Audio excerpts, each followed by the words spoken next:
Good morning. News in hair oil సమర్పిస్తున్న business breakfast షోకి స్వాగతం. ముందుగా మన కార్యక్రమాన్ని ప్రారంభించబోయే ముందు గాన గంధర్వుడు ఎస్పి బాలసుబ్రహ్మణ్యం గారికి centenary award for Indian film personality of the year 2016. So దీన్ని తెలుగులోకి ట్రాన్స్లేట్ చేస్తే చాలా విచిత్రంగా ఉంది. శతవసంత భారతీయ చలనచిత్ర మూర్తిమత్వ పురస్కారం. సో ఈ అవార్డు వారికి లభించిన సందర్భంగా హృదయపూర్వక అభినందనలు తెలియజేస్తుంది టీవీ5. సో ఎస్పి బాలసుబ్రహ్మణ్యం గారికి గానగంధర్వులకి ఎన్ని అవార్డులు ఇచ్చినా తక్కువే. ఆయన మనకు అందించిన వినోదాన్ని, ఆయన మనకు అందించిన వీణులు విందైన పాటల సంఖ్యను బట్టి చూస్తే ఆయనకి ఎన్ని అవార్డ్స్ ఇచ్చినా తక్కువే. సో ఈ అవార్డు అనేది ఆయన కీర్తి కిరీటం, మరొక చిన్న ఆణిముత్యం ఆర్ మేలిమి ముత్యం. So congratulations to Shri SP Balasubrahmanyam garu. ఇక స్టాక్ మార్కెట్స్ పరిస్థితి చూస్తే అక్రాస్ ది వరల్డ్ ప్రస్తుతం ఇక డొనాల్డ్ ట్రంప్ భయం మార్కెట్స్ను వణికిస్తుంది. ఇండియన్ మార్కెట్స్ ఇవాళ ఒక గ్యాప్ డౌన్ ఓపెనింగ్కు సిద్ధం అవుతున్నాయి. యుఎస్ ఎలక్షన్స్ సంబంధించిన అన్సర్టెనిటీ మార్కెట్స్ను వణికిస్తోంది.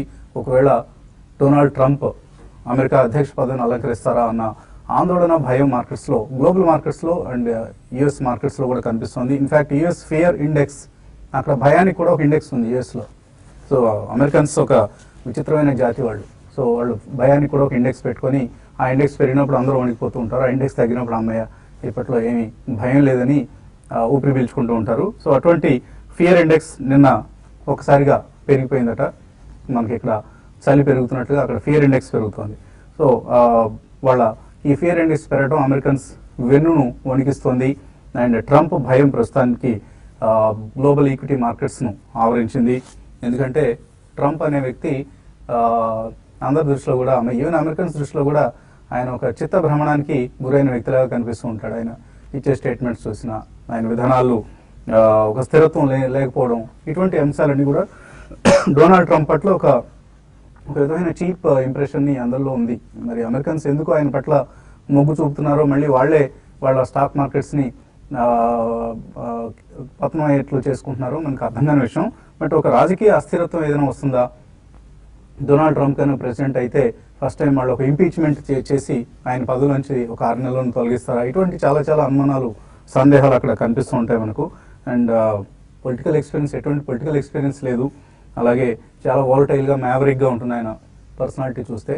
సో ఇటువంటి వ్యక్తి అవుతారా అన్న ఒక భయం మనకు గ్లోబల్ మార్కెట్స్లో కనిపిస్తుంది. అందుకనే మార్కెట్స్లో మేబీ ఎందుకు మార్కెట్స్ ఎంతగా ఉంటున్నాయో కూడా తెలియదు మనకి. ఒక యాపిల్ ఫ్రూట్ చెట్టు కింద, ఒక ఆరెంజ్ ఫ్రూట్ చెట్టు కింద ఉంటారు ప్రజలు. సో యాపిల్ ఫ్రూట్ పడితే యాపిల్ ఫ్రూట్ తింటారు, ఆరెంజ్ పడితే ఆరెంజ్ తింటారు. దేని మంచితనం, దేని చెడ్డతనం దానికి ఉంటాయి. సో దీని గురించి ఎందుకు ఇంతగా వణికిపోవాలో తెలియదు. ఎందుకంటే ప్రీ ఎలక్షన్ స్టంట్స్ వేరు, ఎన్నికల్లో గెలవడానికి. పదవిలోకి వచ్చిన తర్వాత వాళ్ళు అనుసరించాల్సిన విధానాలు వేరు. దేశ శ్రేయస్సు దృష్ట్యా ఎవరు వచ్చినా, అది ట్రంప్ వచ్చినా, హిల్లరీ క్లింటన్ వచ్చినా కూడా, ఎవరు వచ్చినా ఒకటే. బట్ మార్కెట్స్ మాత్రం కొద్దిగా ఏదైనా వర్స్ట్ వస్తుందేమో, ఏమో థర్డ్ వరల్డ్ వార్ వస్తుందేమో, ఇటువంటి న్యూక్లియర్ వార్స్ ఏమైనా జరుగుతాయేమో ప్రపంచవ్యాప్తంగా, లేదా ముస్లింలకి క్రిస్టియన్స్కి మధ్య ఒక యుద్ధం వస్తుందేమో, లేదా ఇలా రకరకాల అనుమానాలు. ఎందుకంటే ట్రంప్ విధానాలు మనం గమనిస్తే ఆయన పదవిలో రాగానే ముస్లిమ్స్ అందరినీ యూఎస్ నుంచి వెళ్ళగొడతారేమో, లేదా మెక్సికన్స్ అందరినీ అక్కడ నుంచి పంపించేస్తారేమో, లేదా ఆడవాళ్ళు అందరి పట్ల ఆయన చాలా అగౌరవంగా వ్యవహరిస్తారేమో, ఇటువంటి భయాందోళనలు అక్కడ కొంత మనకు కనిపిస్తున్న వాతావరణం. బట్ ఆయనైనా సరే ఎలక్షన్స్ ముందు చెప్పినంత మాత్రాన ఎలక్షన్స్ అయిన తర్వాత ఇండియన్ ఐటీ కంపెనీస్ అన్నిటికీ వాళ్ళు ఆయన ఆర్డర్స్ ఆపించేస్తారా? It will not happen. But దీన్ని మార్కెట్స్ మాత్రం కొద్దిగా ఎప్పుడు పెసిమిస్టిక్గా తీసుకుంటాయి. కాబట్టి మన మార్కెట్స్లో భయాందోళన చూస్తున్నాం. గ్యాప్ డౌన్ ఓపెనింగ్ కోసం మార్కెట్స్ సిద్ధమవుతున్నాయి. బట్ ఎలా అయితే బ్రెగ్జిట్ లాంటి ఒక పీడకాల నుంచి మార్కెట్స్ బయటకు వచ్చాయో అటువంటిది ఇది కూడా. సో ఏదైనా భారీ డిక్లైన్స్ వస్తే తప్పకుండా షేర్స్ కొని పెట్టుకోండి. And you will get phenomenal returns post US elections. ఒకసారి పరిస్థితి సర్దుమణిన తర్వాత మంచి స్ట్రాంగ్ స్టాక్స్ కొనుక్కోండి. డోంట్ బై ఈ చిన్న చిత్కా స్టాక్స్ 40 నుంచి 30 అయిందని చెప్పేసి, లేకపోతే 20 నుంచి 10 రూపాయలకు వచ్చేస్తుందని అటువంటి స్టాక్స్ కొనుక్కోకుండా స్ట్రాంగ్ స్టాక్స్ కొనుక్కోండి. తప్పకుండా మంచి ప్రాఫిట్స్ వస్తాయి. ఎందుకంటే మనం లాస్ట్ 1 yearలో చూస్తే మెటల్స్, కమోడిటీస్ చాలా ఎటువంటి రిటర్న్స్ ఇచ్చాయో మనకు తెలిసిందే. సో అలాగే ప్రస్తుతానికి ఐటీ ఇండెక్స్ అండర్ పెర్ఫార్మ్ చేస్తుంది. మేబీ ఐటీలో ఎక్కడైనా వాల్యూ బయింగ్ రావచ్చు. అలాగే ఫార్మా ఇప్పుడిప్పుడు మళ్ళీ అవుట్ పర్ఫామ్ చేస్తుంది. సో ఫార్మాలో కూడా వాల్యూ పిక్స్ని సెలెక్ట్ చేసుకోవచ్చు. బట్ హై బీటా స్టాక్స్తోనే కొద్దిగా జాగ్రత్తగా ఉండండి. అది మెటల్స్ కావచ్చు, or even to some extent financial services రంగానికి చెందిన స్టాక్స్ కావచ్చు, రియల్ ఎస్టేట్ ఇన్ఫ్రా స్టాక్స్ కావచ్చు. ఇటువంటి వాటిలో కొద్దిగా అప్రమత్తంగా ఉండండి. Otherwise one can safely peak value stocks. ఇవాళ ట్రేడింగ్లో బహుశా కొంత మనకు మెటల్ స్టాక్స్, ఎస్పెషల్లీ స్టీల్ స్టాక్స్లో ఒక రియాక్షన్ వచ్చే అవకాశం ఉంది. ఎందుకంటే యాంటీ డంపింగ్ డ్యూటీ ఏదైతే మన ప్రభుత్వం ఈ మధ్య మినిమం ఇంపోర్ట్ ప్రైస్ అంటూ విధించిందో దాన్ని ఇప్పుడు ఛాలెంజ్ చేస్తున్నాయి చైనా, జపాన్ ఇటువంటి కంట్రీస్ అన్ని కూడా. సో చైనా ప్రధానంగా ఇందులో నష్టపోయే కంట్రీ కాబట్టి వాళ్ళు డబ్ల్యూటీవీ కంప్లైంట్ చేయటం, దాని మీద ఒక విచారణ నడుస్తుంది. అది కొద్దిగా ఇవాళ సెంటిమెంట్ నెగిటివ్ అవుతుంది. బట్ అలా అని చెప్పి స్టీల్ స్టాక్స్ అన్ని ఆమేసుకుని బయటపడడం కాదు. బట్ ఇవాళ కొద్దిగా సెంటిమెంట్ నెగిటివ్గా ఈ స్టాక్స్ బిహేవ్ చేసే అవకాశం ఉంది. అండ్ ఎఫ్ఐఐ సెల్లింగ్ కొనసాగుతుంది. అక్టోబర్ మొత్తం మీద 6,000 crores వాళ్ళు సెల్ చేసిన తర్వాత కూడా నిన్న కూడా మళ్ళీ ఒక 124 కోట్ల రూపాయల స్టాక్స్ని వాళ్ళు అమ్మడం జరిగింది. అండ్ డొమెస్టిక్ ఇన్స్టిట్యూషనల్ ఇన్వెస్టర్స్ నుంచి బయింగ్ కూడా కొనసాగుతుంది. సో మేబీ ఇదే ట్రెండ్ మరి కొంతకాలం కొనసాగే అవకాశం ఉంది. నిఫ్టీ 8500, 8700 రేంజ్ బౌండ్గానే ట్రేడ్ అయ్యే అవకాశం ఉంది. తర్వాత 8500 కంటే కిందకు వచ్చినప్పుడు మాత్రమే కొద్దిగా ప్యానిక్ అయ్యే పరిస్థితి కూడా మనకు కనిపిస్తుంది. మార్కెట్స్ పరిస్థితి గురించి మాట్లాడడానికి అనలిస్ట్ మనతో సిద్ధంగా ఉన్నారు. So Nifty 20-day, 50-day moving average కంటే కింద కనిపిస్తుంది మనకు. సో రాబోయే రోజుల్లో ఇంకా ఎలా కదిలే అవకాశం ఉంది? ఐ థింక్ మనకి లాస్ట్ 10 weeks గా చూస్తే కనుక ప్రాబ్లీ ఇదే ప్యాటర్న్ లో మనం ట్రేడ్ అవుతాం చూసామండి. ఎప్పుడైతే మనకి 8,500, 8,550 మధ్యలో వస్తుందో అది ఒక డిమాండ్ జోన్ గా పరిగణించాం. అదేవిధంగా 8750 అండ్ 88 మధ్యలో ఎప్పుడైతే వెళ్తుందో అది ఒక సప్లై జోన్ గా మనం చూస్తున్నాం. సో నిన్నటి క్లోజింగ్ చూస్తే కనుక ఆల్మోస్ట్ మనకి 8626 దగ్గర క్లోజ్ అవుట్ చూసాం. సో ప్రాబ్లీ ఇక్కడ నుంచి ఒక 70-80 పాయింట్స్ పడితే కనుక మనం డెఫినెట్ గా డిమాండ్ జోన్ లోకి వస్తాం. బట్ మనకి 8565 అనేది 100-day moving average. So probably దాని కింద క్లోజ్ అవుతేనే మళ్ళీ మనకి next bearish levels down side వచ్చే ఛాన్స్ ఉంది. అదేవిధంగా మొన్నటి స్వింగ్ లో ఏదైతే ఉందో 8506 ప్రాబ్లీ దాని కింద అట్లీస్ట్ 1 or 2 days క్లోజ్ అవుతేనే ఐ థింక్ మనకి 8250 అండ్ 83 లెవెల్స్ అనేది ఓపెన్ అప్ అవుతాయి. లేదు అంటే కనుక ప్రాబ్లీ మనకి ఎక్స్టెండింగ్ బాటమ్ ఫర్దర్ గా అయ్యే ఛాన్స్ ఎక్కువ ఉంటుంది. సో 8480 వచ్చినా కూడా in case Nifty 8506 above close అవుతాయి కనుక మేబీ ఆ రేంజ్ అనేది మనం అగైన్ అదే రేంజ్ లో తీసుకుంటాం, 8550 అండ్ 8750 రేంజ్ గా. And maybe 50 or 70 points extending bottoms or tops అంటాం. అదేవిధంగా బ్యాంక్ నిఫ్టీ చూస్తే కనుక ఆల్మోస్ట్ మనకి ఇది కూడా 20-day మూవింగ్ యావరేజ్ కింద ట్రేడ్ అవుతుంది కంటిన్యూస్ కి. ఈవెన్ మొన్నటి స్వింగ్ లో ఏదైతే ఉందో 19,252 అంటే ఆల్మోస్ట్ ఇక్కడ 200 పాయింట్స్ కింద ఒక సపోర్ట్ ఉంది. అదేవిధంగా 100-day మూవింగ్ యావరేజ్ 18,982 అంటే 18,000 అరౌండ్ 19,000 దగ్గర సెకండ్ ప్రైస్ పాయింట్ బయింగ్ ఉంది.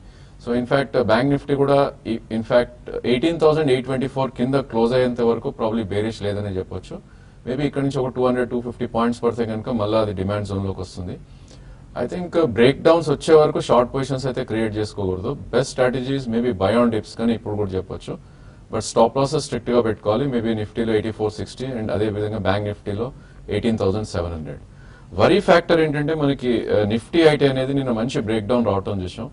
సో మార్చ్ లో ఏదైతే ఉందో 10,075 సో దాని కింద నిన్న క్లోజ్ అవటం చూసాం ఫస్ట్ టైం. సో ఇలాంటి బ్రేక్ డౌన్స్ వచ్చినప్పుడు జనరలీ 2 or 3% ఇక్కడ నుంచి కూడా ఫర్దర్ కరెక్షన్స్ ఉండే ఛాన్స్ ఉంది. సో నిఫ్టీ ఐటీలో అరౌండ్ 300 పాయింట్స్ డౌన్ సైడ్ వెళ్ళే ఛాన్స్ ఉంది కాబట్టి నిఫ్టీ ఐటీ ఎనీ ర్యాలీ వచ్చినా కూడా ఇన్ఫాక్ట్ ఇన్ఫోసిస్ లో కూడా అట్లీస్ట్ 1 or 2% మేబీ 3% ర్యాలీస్ వచ్చినప్పుడు షార్ట్ పొజిషన్స్ క్రియేట్ చేసుకోవచ్చు. అండ్ మనం ఇక్కడ గమనించాల్సింది ఏంటంటే నిఫ్టీ కొద్ది మేనేజ్ చేయడం కోసం ఐటీని అండ్ ఫార్మాని కొద్ది యూజ్ చేస్తారు. అంటే it will be used like to manage the Nifty. So అలాంటప్పుడు మనం డెఫినెట్ గా షార్ట్ పొజిషన్స్ క్రియేట్ చేసుకోవాలి నిఫ్టీ ఐటీలో. అండ్ అదేవిధంగా 10,240 అంటే ఇక్కడ నుంచి 240 points upside stop loss పెట్టుకుంటే డౌన్ సైడ్ లో మనకి 9,700 నుంచి 9,750 దాకా వచ్చే ఛాన్స్ ఉంది. అదేవిధంగా ఇన్ఫోసిస్ కూడా మనకి key level 1000 psychological level cut అవడం చూసాం నిన్న. సో ఈవెన్ ఇన్ఫోసిస్ కూడా 930 నుంచి 880 మధ్యలో ఎనీవేర్ వచ్చే ఛాన్స్ ఉంది. మేబీ పుల్ బ్యాక్స్ లో షార్ట్ పొజిషన్స్ క్రియేట్ చేయడానికి అటెంప్ట్ చేయండి. 1024 నుంచి 1057 మధ్యలో I think one should go short. మీరు ఎటువంటి ట్రేడింగ్ ఐడియాస్ ఇస్తున్నారు? ఈ రోజు మార్కెట్స్ చాలా వరకు మనం చూస్తున్నాం గ్యాప్ డౌన్ లో ఓపెన్ అవుతున్నాయి. అయితే మార్కెట్స్ అక్కడ నుంచి ఎంతవరకు ఆగుతాయి అనేది మనకి చూడాల్సి ఉంటుంది. మరి ముఖ్యంగా సెకండ్ హాఫ్ లో యూరోప్ మార్కెట్స్ ఓపెన్ అయిన తర్వాత మళ్ళీ మార్కెట్స్ 8550 పైన కానీ సస్టైన్ కాగలిగితే బయింగ్ ఇనిషియేట్ చేయొచ్చు. ఒకవేళ లేని పరిస్థితుల్లో మాత్రం 8550 కానీ బ్రేక్ అయితే ఈసారి ఈవెన్ 85 లెవెల్స్ కూడా నెక్స్ట్ ఫ్యూ డేస్ లో మార్కెట్ కట్ అయ్యే అవకాశాలు కనపడుతున్నాయి. మరి ముఖ్యంగా గ్లోబల్ మార్కెట్స్లో ఒక ఫియర్ అనేది ఉంది. దాని కారణంగా ఇటువంటి సెల్లింగ్ అనేది చూస్తున్నాం. దీనికి తోడు ఎఫ్ఐఎస్ కానీ గమనిస్తే కంటిన్యూగా సెల్లింగ్లో ఉన్నారు. లాస్ట్ మంత్ మనం చూసాం ఆల్రెడీ 6,000 crores దాకా. అయితే సేమ్ ఈ మంత్ కూడా అదే విధమైన ట్రెండ్ గాని ఉంటే మాత్రం హైయర్ లెవెల్స్లో నిఫ్టీకి పెరుగుతున్న పరంలో కూడా సెల్లింగ్ రావడానికి ఎదుర్కొనే అవకాశం కనపడుతుంది.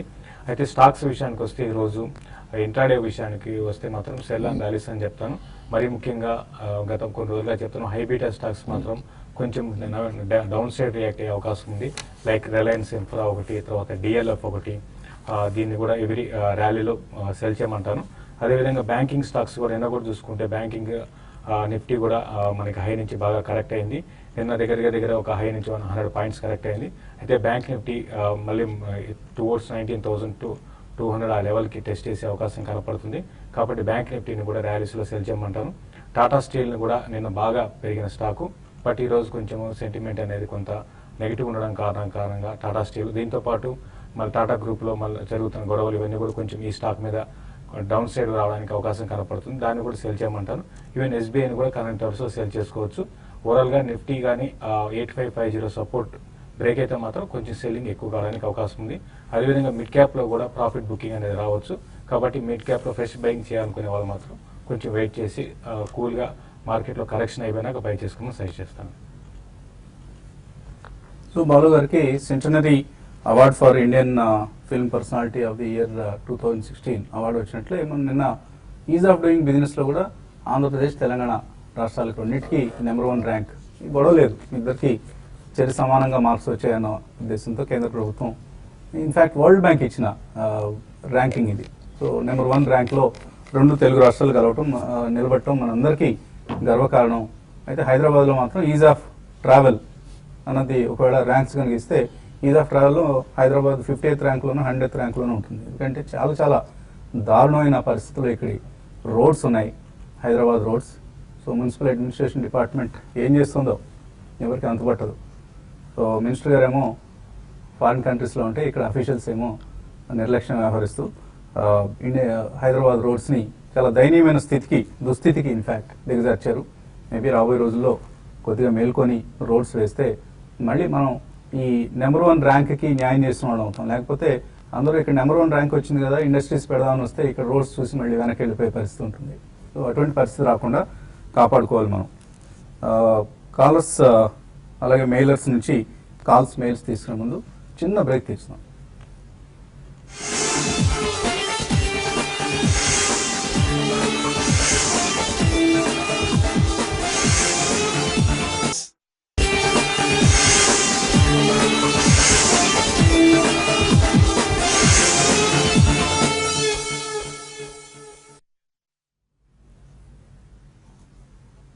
న్యూస్ అండ్ హెయిర్ ఆయిల్ సమర్పిస్తున్న బిజినెస్ బ్రేక్ఫాస్ట్ తిరిగి స్వాగతం. ఏషియన్ మార్కెట్స్లో ఒక వీక్ ట్రేడింగ్ ట్రెండ్ కొనసాగుతోంది. ఆల్ ఏషియన్ ఇండిసెస్లో ఒక నష్టాలు చూస్తున్నాం మనం. అదే పరిస్థితి ఎస్ఎక్స్ నిఫ్టీ కూడా ప్రస్తుతం ఎదుర్కొంటోంది. గ్యాప్ డౌన్ ఓపెనింగ్ కోసం మార్కెట్స్ సిద్ధమవుతున్నాయి. టిపికల్గా మనకు లాస్ట్ 10 years నుంచి కనుక చూస్తే నవంబర్ నెల బేరిష్గా ఉంటుంది. సో అదే పరిస్థితి ఈ సంవత్సరం కూడా కొనసాగుతుందా, లేకపోతే ఏదైనా ఎక్కడైనా పరిస్థితిలో మార్పు వస్తుందా అనేది మనకు యూఎస్ ఎలక్షన్స్ తర్వాతే స్పష్టమవుతుంది. అప్పటి వరకు కూడా మార్కెట్స్లో వోలటైలిటీ, ప్రత్యేకించి వోలటైలిటీ, మార్కెట్స్ నెగిటివ్గా ఉండటం అనేది ఒక ఇష్యూ అయితే చాలా వోలటైల్గా ఉంటాయి. సిబిఓఈ వీక్స్ అంటారు. సో అంటే వోలటైలిటీ ఇండెక్స్, అమెరికన్ ఇండెక్స్ ఇది. సో అది 40% పెరిగింది లాస్ట్ 6 daysలో. సో బ్రెక్సిట్ తర్వాత 6 daysలో ఎంతగా పెరగటం అనేది మొదటిసారి చూస్తున్నాం. సో స్టాక్స్లో చాలా వోలటైలిటీ ఉంటుంది. ట్రేడర్స్ అప్రమత్తంగా ఉండాలి. ఇన్వెస్టర్స్ మాత్రం మేబీ లోవర్ లెవెల్స్ని బయింగ్కి వినియోగించుకోవచ్చు. కాలర్స్ లైన్లో ఉన్నారు. మొదటి కాలర్ హైదరాబాద్ నుంచి చిత్ర. హలో, అడగండి చిత్ర. నమస్తే అండి. నమస్తే. మేము అంటే బాంబే డైయింగ్ షేర్స్ ఈ మధ్యన తీసుకున్నామండి 57 రూపీస్కి. అంటే దాని మీద మీరు అంటే వాటిని అలాగే ఉంచుకోమంటారా, ఎన్నాళ్ళు ఉంచుకోమంటారు, లేకపోతే ఏమైనా ఎగ్జిట్ చేసేయమంటారా? మీ అభిప్రాయం తెలుసుకుందామని కాల్ ఇస్తానండి. బాంబే డైయింగ్ సంబంధించి ఎటువంటి సలహా ఇస్తారు? ఐ థింక్ టెక్స్టైల్ స్పేస్ లో ఇది వీకెస్ట్ పర్ఫార్మెన్స్ చూపిస్తుందండి. ఐ థింక్ సెంచురీ, రేమాండ్స్ ఇవన్నీ చూస్తే కనుక ఆల్మోస్ట్ మనకి 52 weeks హై అటెండ్ అవుతుంటే ఇది ఆల్మోస్ట్ మనకి జస్ట్ లో నుంచి ఒక 20% పుల్ బ్యాక్ రావటం చూస్తున్నాం. సో దీని హిస్టారికల్ హై చూస్తే 212 మనకి వెళ్ళటం చూసాం 2008లో, అండ్ కరెంట్లీ అరౌండ్ 58-59 ఉంది. సో నా ఉద్దేశంలో ఐ థింక్ మీకు క్వాలిటీ స్టాక్ లో ఉండాలి అంటే డెఫినెట్లీ దీనిలోంచి ఎగ్జిట్ అయ్యి రేమండ్స్ కానీ లేదంటే సెంచరీ టెక్స్టైల్ కానీ తీసుకుంటే ప్రాబ్లీ బెటర్ రిటర్న్స్ వచ్చే ఛాన్స్ ఉంటుంది. అండ్ కంఫర్ట్ ఆఫ్ స్టే కూడా కొద్దిగా ఎక్కువ ఉంటుందండి. బాంబే డైయింగ్ ఎప్పుడైనా కూడా కొంచెం ఒక 15-20% కడితే కంఫర్ట్ ఉండదు. వేరేజ్ ఫ్రంట్ లైన్ స్టాక్ ఏదైతే సెంచరీ ఆర్ రేమాండ్ ఉందో ప్రాబ్లీ వాటిలో 10-15% పడినా కంఫర్ట్ ఉంటుంది. కంఫర్ట్ ప్లస్ రిటర్న్స్ వాటిలో ఎక్కువ ఉంటుంది కాబట్టి షిఫ్ట్ అవటమే బెటర్. సో ఇంకొక బెటర్ స్టాక్కి మీరు టెక్స్టైల్ సెక్టర్లోనే మారితే బెటర్ రిజల్ట్స్ ఉంటాయని రాజేంద్ర గారు చెప్తున్నారు. గద్వాల నుంచి Praveen. Hello, good morning sir. Morning అండి. సార్ ఏం లేదు, మా దగ్గర 3 స్టాక్స్ ఉన్నాయి సార్. సార్ ఒక టీవీఎస్ ఒకటి ఉంది, యాడ్ ల్యాబ్స్ ఒకటి ఉంది, మంగళం డ్రగ్స్ ఉంది సార్. మంగళం సార్ మంగళం డ్రగ్స్ సార్. హలో, ఓకే అండి. సార్ టీవీఎస్ మోటార్ వచ్చేసి 350లో కొన్నాం సార్. ఓకే అండి. సార్ ఇప్పుడు అమ్ముకోవచ్చా లేకుంటే అలానే పెట్టుకోవచ్చా? పెరిగే ఛాన్స్ ఉంది ఇంకా? టీవీఎస్ మోటార్స్ రీసెంట్ గా బాగా పెరిగిన స్టాక్ అండి. మనకి 280 లెవెల్స్ నుంచి మంచి సేల్స్ ఫిగర్ తర్వాత రిజల్ట్ బాగుండడం వల్ల ఈ స్టాక్ కంటిన్యూగా పెరుగుతూ వచ్చింది. అయితే టీవీఎస్ మోటార్స్ నిన్నటి రోజు మనం కొంచెం కరెక్షన్ అనేది చూసాము. కాబట్టి ఈ కరెక్షన్ కొంచెం కిందకి రావడానికి అంటే 380 ఆ లెవెల్స్ దాకా రావచ్చు అండి. బట్ ఇన్వెస్ట్మెంట్ కి మాత్రం డెఫినెట్ గా ఇంకా టీవీఎస్ మోటార్స్ లాంగ్ టర్మ్ కోసం మీరు హోల్డ్ చేయమని చెప్తాను. తర్వాత ఈవెన్ మిగతా అదర్ మంగళం డ్రగ్స్ కూడా మీరు లాంగ్ రన్ కోసం అయితే హోల్డ్ చేయొచ్చు. షార్ట్ టర్మ్ మాత్రం మంగళం డ్రగ్స్ కరెక్ట్ లెవెల్స్ నుంచి కొంత వీకే అవకాశం కనపడుతుంది. కాబట్టి ఉన్న వాటిలో మాత్రం మంగళం డ్రగ్స్ అంత క్వాలిటీ స్టాక్ కాదు. కాబట్టి దీంట్లో ఏంటంటే ర్యాలీస్ లో ఎగ్జిట్ కమని చెప్తాను. తర్వాత రాహుల్ లైన్లో ఉన్నారు హైదరాబాద్ నుంచి. హలో, హలో, అదే రాహుల్. సార్ సార్ అది హెచ్డిఎఫ్సి బ్యాంక్ నిఫ్టీలో పార్టిసిపేట్ చేయట్లేదు ఎందుకు? అండ్ హెచ్డిఎఫ్సి బ్యాంక్ అయితే బ్యాంక్ కనిపించట్లేదు సార్. అక్టోబర్లో కానీ అక్టోబర్ హెచ్డిఎఫ్సి బ్యాంక్ లో భయం లేదు. What is the reason? Bank Nifty ఫాల్లో డెఫినెట్లీ పార్టిసిపేట్ చేస్తుందండి. ఎందుకంటే ఈ స్టాక్ 1318 నుంచి ఆల్మోస్ట్ మనకి 1230 దాకా పడతాం చూసాం. అండ్ కొద్దిగా పుల్ బ్యాక్ వస్తుంది. సో ఇది బ్యాంక్ నిఫ్టీ పడక ముందే ఆల్రెడీ స్టాక్ కరెక్షన్ వచ్చింది కాబట్టి నిన్న fall I think bank Nifty fall అయినప్పటికీ ఇది ఎక్కువ పడలేదు.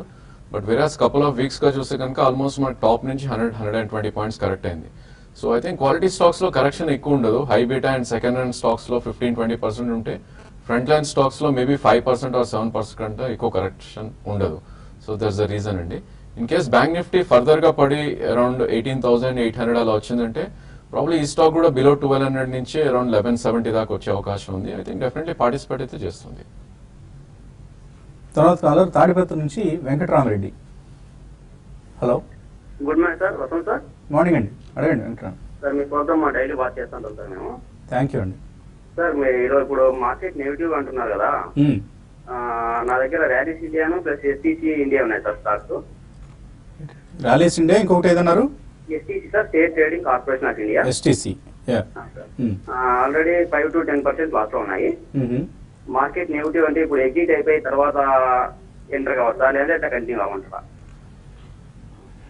ఇక్కడ ఎగ్జిట్ అయిపోయి మళ్ళీ లోవర్ లెవెల్స్ లో తీసుకోవచ్చా లేదా స్టే ఇన్వెస్టర్ అంటారా? చూడండి, ఇప్పుడున్న పరిస్థితుల్లో అంటే మార్కెట్స్ నెగిటివ్, కొంచెం ఎలక్షన్స్ యుఎస్ ఎలక్షన్స్ ఉన్నాయి, తర్వాత మనకి ఇయర్ ఎండింగ్ వస్తుంది కాబట్టి ఎఫ్ఐస్ బాగా కొంచెం మంచి ప్రాఫిట్ లో ఉంటే కొంచెం ఎగ్జిట్ అవుతుంటారండి. అది జనరల్ గా ప్రతి ఇయర్ ఎండింగ్ జరుగుతూ ఉంటుంది. అందులో భాగంగా కరెక్షన్ ఉంది కాబట్టి దాంతోపాటు యుఎస్ ఎలక్షన్స్ కూడా ఒక మేజర్ ఇష్యూ అండి. బట్ ఏదైనా కూడా మీరు ఇన్వెస్ట్మెంట్ కోసం అయితే మాత్రం ర్యాలీస్ ఇండియాని డెఫినెట్ గా హోల్డ్ చేయమంటాను. మేము టాటా గ్రూప్ కంపెనీ అయినా కూడా ఇది ఫండమెంటల్స్ చాలా స్ట్రాంగ్ ఉన్నాయి. కొంచెం ఈ టాటా గ్రూప్ లో ఇటువంటి గొడవలు కొంచెం సర్దుమణిగితే మళ్ళీ ర్యాలీస్ ఇండియా లాంగ్ టర్మ్ కి మంచి బెట్ అవుతుందండి. ఆ స్టేట్ ట్రేడింగ్ కార్పొరేషన్ మాత్రం ఇది మాత్రం కొంచెం మీరు షార్ట్ టర్మ్ వ్యూతోనే మీరు దీన్ని బై చేసి ఉండాల్సి ఉంది. బట్ ఏదైనా కూడా ఎస్టీసీని మాత్రం మీరు ర్యాలీస్ లో ఎగ్జిట్ కండి. బట్ ర్యాలీస్ ఇండియాని మాత్రం లాంగ్ టర్మ్ కి హోల్డ్ చేయమని చెప్తాను. ఓకే అండి. తర్వాత మనం కొన్ని మెయిల్స్ కూడా తీసుకుందాం. రంజిత్ నాదేళ్ల అడుగుతున్నారు, గ్రీస్ కాటన్ 120 రూపాయలు హోల్డ్ చేస్తున్నారు, హోల్డ్ చేసి ఎగ్జిట్ కావచ్చా?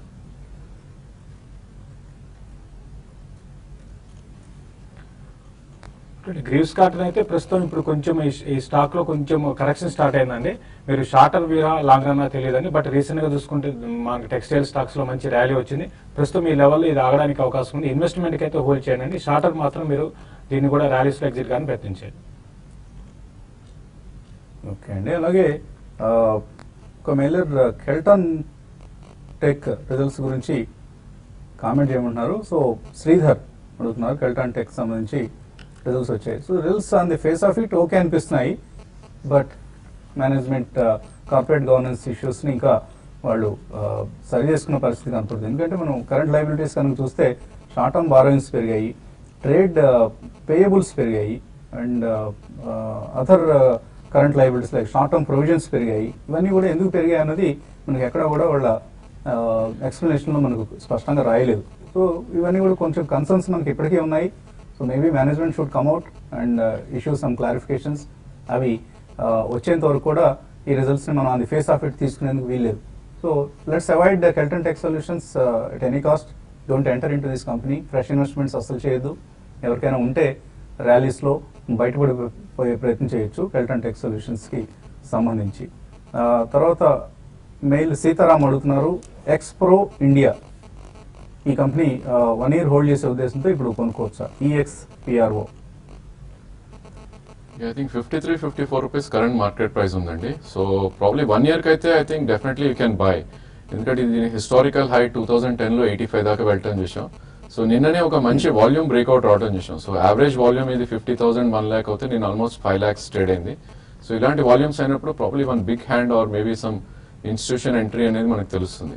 సో ఇక్కడ నుంచి ఇఫ్ యూఆర్ హ్యాపీ విత్ 85 అంటే 20 రూపీస్ అప్ సైడ్ 1 year లో if you're happy I think you can buy. Probably ఇట్లాంటి స్టాక్స్ కొద్దిగా కరెక్ట్ అవుతాయి. మేబీ 50-day మూవింగ్ యావరేజ్ అయితే ఉందో 54 వస్తే కనుక ప్రాబ్లీ అక్కడ మీరు యాడ్ కూడా చేసుకోవచ్చు. తణుకు సత్యనారాయణ అడుగుతున్నారు, వెబ్సైట్స్ ఏమైనా ఉన్నాయి క్యాండిల్ స్టిక్ ప్యాటర్న్ అనాలిసిస్ లాంటివి నేర్చుకునేందుకు? అవి ఎలా ఫామ్ అవుతున్నాయి ఈ ప్యాటర్న్స్ అనేవి నేర్చుకునేందుకు ఏదైనా వెబ్సైట్ సజెస్ట్ చేస్తారా? ఐ థింక్ స్టీవ్ నీసన్ అని ఒక బుక్ ఉందండి. ఐ థింక్ వెబ్ బుక్ కూడా అవైలబుల్ ఉంటుంది, క్యాండిల్ స్టిక్స్ బై స్టీవ్ నీసన్ అని. ప్రాబ్లీ అది మీరు డౌన్లోడ్ చేసుకుంటే కనుక బేసిక్స్ ఆఫ్ ప్యాటర్న్స్ మీకు డెఫినెట్లీ తెలిసే అవకాశం ఉంటుంది. సో ఒకసారి స్పెల్లింగ్ చెప్పండి. STEVENISON. సో స్టీవ్ నీసన్ అనే ఆయన రాసిన పుస్తకం మీరు వెబ్సైట్లో వెబ్లో కూడా దొరుకుతుందని అంటున్నారు. ఆ బుక్ని చదివే ప్రయత్నించండి. ప్రికాల్ కొన్నారండి 127 రూపాయలు, బాగా తగ్గుతుంది, ఏం చేయమంటారు? స్టాక్ లాస్ట్ 6 months లో బాగా పెరిగిన స్టాక్ అండి. ప్రాబ్లీ మీరు టాప్ ప్రైస్ లో ఆల్మోస్ట్ హై ప్రైస్ లో తీసుకున్నారు. ఇప్పుడు 127 అనేది almost life time high. So దీని చార్ట్ చూస్తే కనుక 30 రూపీస్ నుంచి 127 దాకా పెరగడం చూసాం లాస్ట్ 6 to 7 months లోనే. సో వరి ఏం లేదండి. ప్రాబ్లీ ఇలాంటి స్టాక్స్ కొద్ది కరెక్షన్ వచ్చినప్పటికీ మళ్ళీ పుల్ బ్యాక్ వచ్చే అవకాశం ఉంది. మేబీ 102 నుంచి 107 వస్తే కనుక మీరు ఫర్దర్ గా యాడ్ చేసుకోవచ్చు. 1 year వ్యూ ఉంటే కనుక ఇక్కడ నుంచి మీకు 20% రిటర్న్ వచ్చే ఛాన్స్ ఎక్కువ ఉంది. ఓకే అండి, ఇంకా మెయిల్స్ అలాగే కాలర్స్ మిగిలిపోయారు. అన్ని వీటన్నిటిని కూడా మనం తప్పకుండా తీసుకుంటాం యూట్యూబ్లో కలిసిన వెంటనే. మేబీ ఒక చిన్న బ్రేక్, couple of minutes తర్వాత youtube.com/tv5money/live ఈ కార్యక్రమంలో కలుద్దాం. Keep watching TV5 and TV5 Money.